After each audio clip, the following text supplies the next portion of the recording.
धीरेन्द्र शास्त्री जी, आप पर तो भगवान का बड़ा उपकार है, आप पर तो भगवान की बड़ी कृपा है कि आपको सब पता लग जाता है कौन आदमी कहाँ से आया है, कौन आदमी का क्या दुख है, कौन आदमी की क्या परेशानी है। अरे आप एक इस बात का भी पता लगा दिया करिए कि हमारे देश में बॉर्डर में कहाँ से वो ब्लास्ट करने वाला बारूद से भरा हुआ ट्रक कहाँ से आ गया, जिससे हमारे बहुत से बच्चे शहीद हो गए, बहुत से बच्चे मर गए।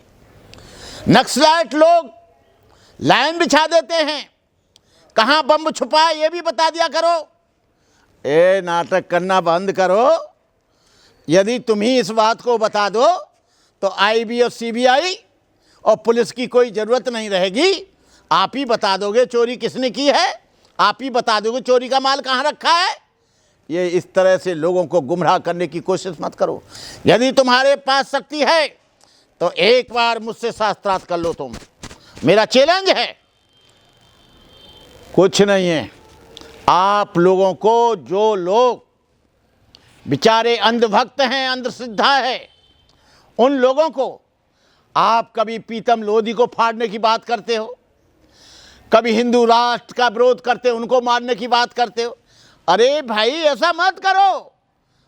आप कथावाचक हैं और ये कथावाचक लोगों से मेरा कहना है, और स्वामी प्रसाद मौर्य ने सही कहा कि ये जो आंदोलन है इसको आप लोग मानवता का रखिए, इंसानियत का रखिए।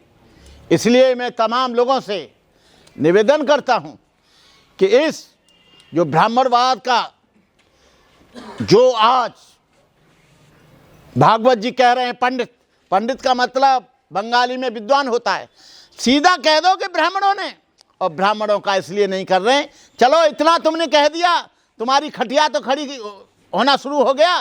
अरे ब्राह्मणों ने सब कुछ किया और आप भी ब्राह्मण हैं। और यदि आप मानते हैं कि जातिवाद खतरनाक है इस देश के लिए, जातिवाद ने इस देश को तोड़ा है, जातिवाद ने इस देश को गुलाम बनाया है, जातिवाद के कारण महमूद गजनवी से हारा है, मोहम्मद गौरी से हारा है, मोहम्मद बिन कासिम से हारा है, बाबर से, हिंदू से हारा है, हिंदुआल से हारा है, हुमायूं से हारा है, तो तुम लोग पार्लियामेंट पर आकर जातिवाद का विरोध करो कि जातिवाद का नाश हो, जातिवाद का नाश हो, समता का विकास हो, सब इंसान बराबर हैं। लेकिन तुम वो नहीं करोगे क्योंकि तुम शेड्यूल कास्ट और बैकवर्ड तुम्हारे चंगुल से निकलता जा रहा है। इसलिए तुमको चिंता हो गई है कि हम क्या करें। ये ऊट पटांग मत दीजिए। ऊट पटांग विचारों से तुम्हारी चालाकी को सब लोग जान गए। अब ये इतने बेवकूफ़ नहीं हैं। मैं इस बैकवर्ड के लोगों से, ओबीसी के लोगों से, पिछड़े लोगों से, दलित लोगों से, अम्बेडकरवादियों से, मुसलमानों से ये अपेक्षा करूँगा कि आप यदि हिंदू राष्ट्र बनता है तो इसके विद्रोह और बगावत के लिए आप तैयार रहें। यदि हिंदू राष्ट्र बनता है, आपके बच्चे स्कूलों में नहीं जा पाएंगे, आपके बच्चे पढ़ नहीं पाएंगे, आप व्यापार नहीं कर पाएंगे, आप वोट नहीं दे पाएंगे। ये वोट का जो सिस्टम है, ये डेमोक्रेसी का जो सिस्टम है, इसकी वजह से हम लोग बचे हुए हैं। मेरा कहने का मतलब ये है, कोई भी कुछ कहता रहे, कोई फर्क नहीं पड़ता। बाबा साहब ने भी एक बार कहा था कि सारे शूद्र एक हो। शूद्र का मतलब जो बैकवर्ड और शेड्यूल कास्ट एक बहुत बड़ा तबका है देश का, उसके लिए कहा है। और ये ठीक ही चल रहा है। आज ढेर सारे लोग अपने नाम के सामने यादव लोग शूद्र लिखने लगे। जो आजमगढ़ के हैं, कहाँ के हैं, वो एमपी, वो अपने नाम के लिए शूद्र लिखें। वो आज ये घबरा रहे हैं कि इतना बड़ा हमला, हमारी बनाई हुई आराम की व्यवस्था, बिना उत्पादन किए सारी चीज़ों का उपभोग करना। खेती में पहले हो तो पंडित को, ब्राह्मण को दो, बच्चा पैदा हो तो नाम रखाओ, मतलब जन्म से लेकर मृत्यु तक अपने बाप का संस्कार ब्राह्मण से कराओ। अरे तुमने ठेका ले लिया है क्या इस चीज़ का? ये लोग ठेकेदार बनना चाहते हैं और वहाँ जाकर हाई हो जाते हैं। मैं कहता हूँ तमाम लोगों से कि इस चीज़ का बहिष्कार करो। मकान बनता है तो तुमने अपने बुढ़े बाप को बनाकर फीता कटाओ, उनके पैर छुओ, क्योंकि जन्म उन्होंने तुमको दिया है, जन्म किसी ब्राह्मण ने नहीं दिया। अपने बच्चे का नाम अपने आप रखो, लेकिन तुमने सारी व्यवस्था, और शादियां होती हैं अपने आप पढ़ो, 2 माला डालो, शादी हो गई।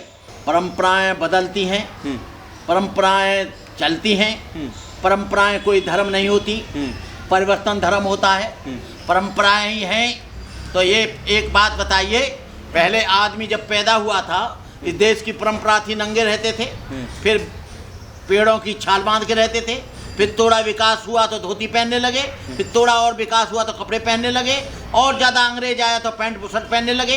अरे तुम्हारी परंपराएं हैं क्या हैं? तुम्हारी लड़कियां जीन्स पैंट पहनकर घूम रही हैं, यदि सनातन के अनुसार देखें तो उसमें वो नियम नहीं है। तुम्हारे लड़के आज जीन्स पैंट पहन घूम रहे हैं, तुम्हारे अनुसार देखा जाए तो वो नहीं है। मोंटी कार्लो की जो एलन सोली की जो जैकेट खरीद रहे हैं वो तुम्हारे सनातन धर्म में दे, तुम जो है मतलब बढ़िया चीज़ पहनोगे। तुम्हारी परंपराएं तो ऋषि कुल की हैं, वहाँ पढ़ाइए, लेकिन सारे MP MLA सारे ब्राह्मण ऑस्ट्रेलिया में बच्चों को पढ़ा रहे हैं। देखिए, परंपराओं को मैं धर्म नहीं मानता, परंपराओं को मैं कोई नियम नहीं मानता, परंपराएं बदलती हैं, परंपराएं आज हैं कल बदलेंगी, हमारे नियम आज हैं कल बदलेंगे।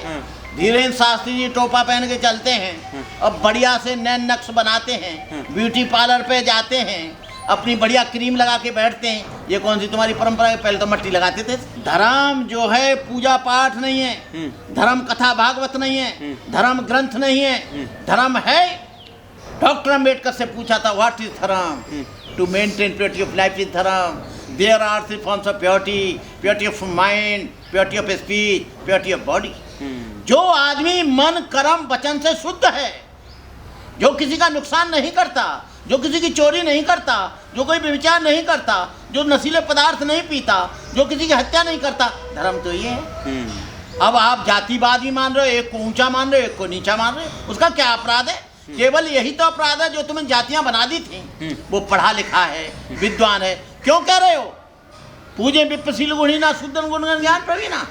मतलब ज्ञान और प्रवीण व्यक्ति को भी ये क्या है, वहाँ जाति विशेष हो गई। यहाँ पर जो है आदमी का ज्ञान छोटा हो गया, यहाँ आदमी की विद्वता जमीन में चली गई और जाति ऊपर चली गई, ये कारण है। तो मैं ये कहना चाहूँगा आप लोगों से कि आप लोग सावधान रहें। 2024 का चुनाव आ रहा है, 2024 के चुनाव में आप लोगों को बड़ी सावधानी से, और इस बार आप नहीं जीते, इस बार आप हार गए, तो निश्चित रूप से मनुस्मृति 2024 में लागू हो जाएगी। इन्हीं शब्दों के साथ मैं अपनी बात समाप्त करता हूँ।